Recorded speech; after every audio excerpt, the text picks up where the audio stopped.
was going through my finances, trying to pay my bills, when I came to the only conclusion I could. The only way for me to keep up with skyrocketing rent was for me to search out a roommate. I posted in it on Craigslist looking for someone chill. There were a number of responses that flooded my inbox, but one stood out that included a picture. She was the green-haired beauty seeking the room immediately. I called her up and we agreed to meet at my place, but when she arrived the whole situation turned into date vibes. She was wearing a slick black dress that left nothing to the imagination, with ruby red lipstick and Doc Martens on. I invited her in and began to show her the place, but she started sliding her hand up and down my back as we walked, and my cock became erect quickly. She noticed and asked if there was something she could do to get the security deposit waived. Now I really needed the money, but how am I gonna turn down such an offer? I immediately took off my pants and welcomed her to her new home. She responded in kind by sliding off her dress, only to reveal a bulge in her underwear. This chick was trans and I felt much better about this decision, especially since this was arguably the most beautiful woman I'd ever seen naked. We had ravenous sexual intercourse and completely forgot to discuss rental terms, which was fine. I emailed her the rental agreement, which was sent back immediately. She moved in the first few weeks were kind of rocky.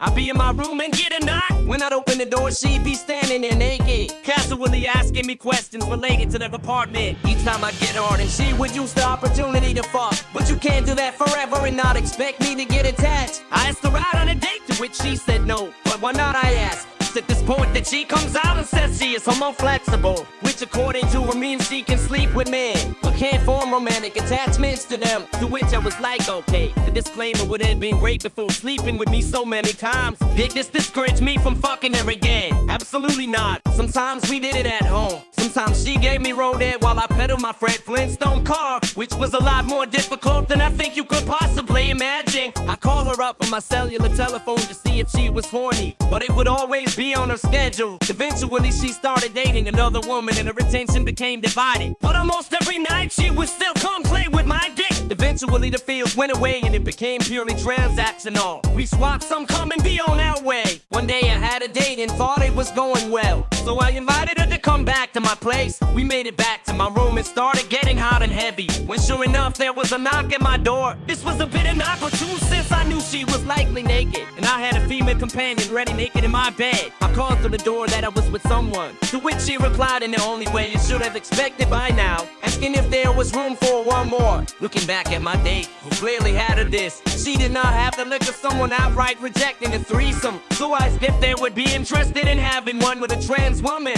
And let me tell you, the Lord will provide if you ask, because she was totally into it. Kids, that's how I had my first threesome. It was come everywhere, but the night wasn't a complete success. Turns out my date was actually more attracted to my roommate than she was me, and they started dating monogamously, meaning I was not getting laid anymore.